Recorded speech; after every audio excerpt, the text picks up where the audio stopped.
Hey everybody, what's up? This is another one of my Lost videos, Lost podcasts as I've been calling them. So if you're not into Lost, you're one of my regular subscribers, thanks for stopping by. Leave a comment, tell me you stopped by, but there's no reason for you to watch this. It's going to be another long podcast about Lost, so thanks for stopping by. The next thing, anybody who is into Lost, this is about episode 5 of season 4. They call it episode 405, called The Constant. It's the story revolving around um, Desmond. So if you haven't watched this, you might want to hit stop right now. I'm going to talk openly about some ideas, some things like that.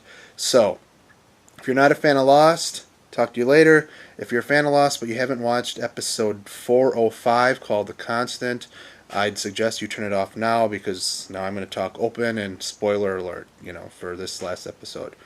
Okay, with that out of the way, how's everybody doing?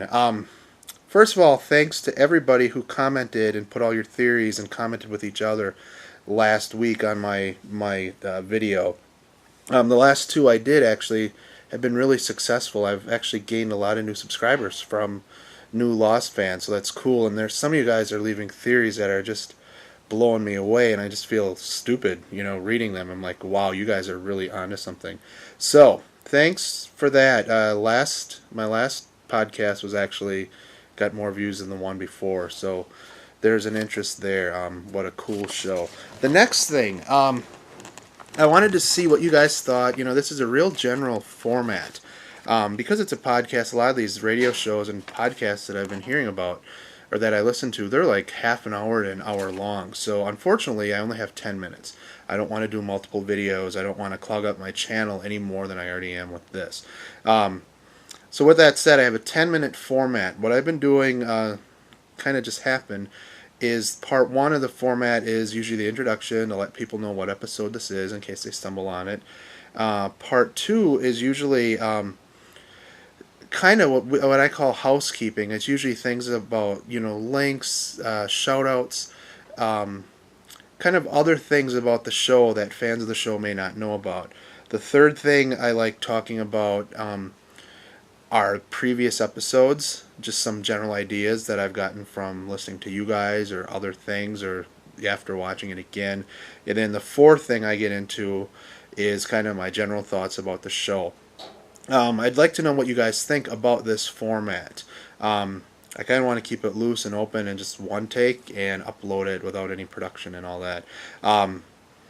It's been working pretty good. I like this. I wish I had more time, but I'd like to know what you guys think about this and if there's anything you'd like to see me do different and gear it towards this or towards what you guys want to see.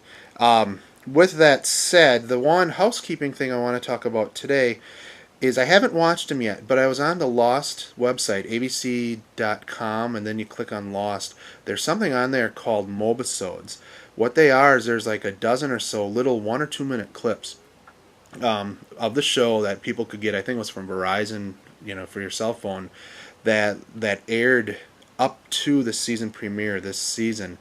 And the one I watched, it was an alternate take, like an alternate scene of the opening scene of episode of the very first episode where we see Jack in the jungle.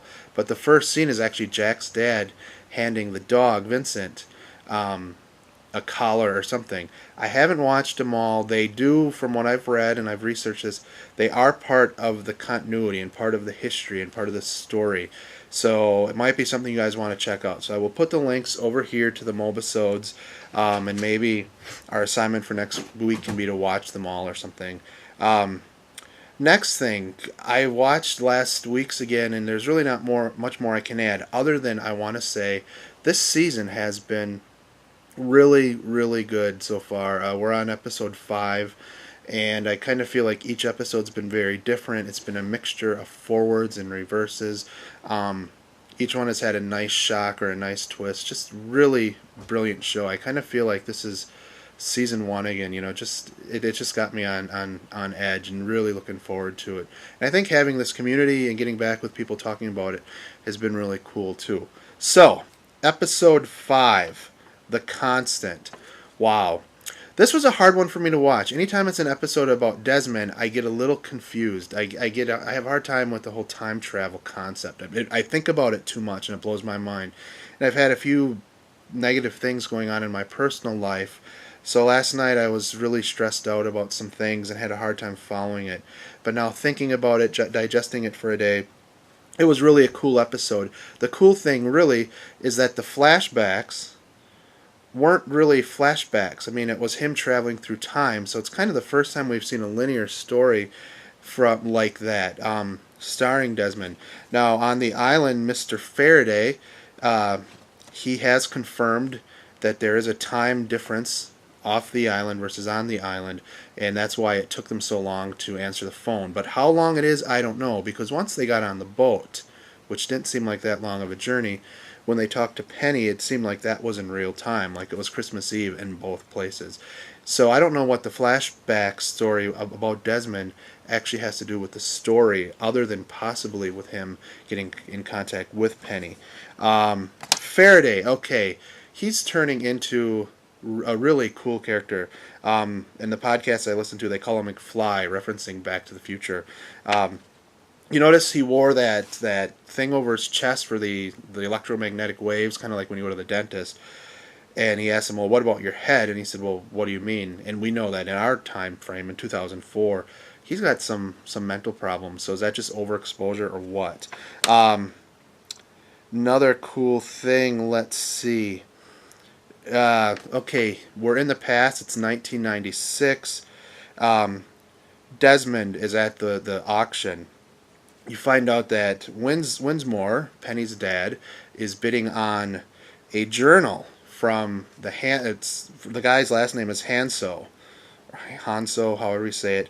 Those are the people that are the benefactors of the Dharma Initiative, and they want something to do with this journal. And the journal is like from the people who are on the Black Rock. That's the pirate ship that's on the island. So definitely Winmore, Penny's dad, has something to do with this. And I thought that was really cool, that whole thing with the journal and tying it together. I love this story, though, the flashback, flash forward. So it makes me wonder if...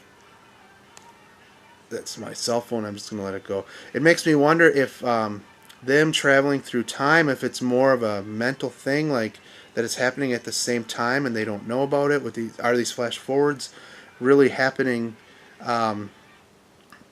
as we speak, during the 2004 continuity or something? The rat, that was interesting. The rat kind of got his consciousness, got zapped into the future, and he came back and he had the answers. Now, this seems to me kind of symbolic of Desmond being a rat, of being a scientific experiment. At the end, Faraday looks in his journal and it says, Desmond Hume is my constant. I think Desmond, in this episode, I don't think he's going to die. He had the bloody nose, but once he found that constant, once he found Penny, that was able to tie his past story to his future. I think he has his memory back and everything. But I think there's something with Faraday either coming from the future or the past, and that's going to tie this. And he's done more time traveling than we know. Maybe that's why he's a little whacked out too, is because the more they go through it, the more they get fried. Those were kind of the main points. I thought it was a really neat love story with Desmond and Penny. And now that she had the confirmation with Charlie just a few days ago, when he was on the phone, so she's going to look for him, and that's going to be very instrumental in this. I don't know what this has to do with a lot of the other stuff, other than to show, again, time travel. And what does it have to do with Desmond? And Desmond, he got zapped with the electromagnetic waves, so that's why he's susceptible to this kind of travel. So it's pretty amazing. Okay, my time is up and my phone is ringing. Thanks for watching. I'd love to hear what you guys think. Talk amongst yourselves. I'd love to hear your crackpot theories. Sorry I don't have enough time to do this. That's all for now. Talk to you guys later. Take it easy. Bye.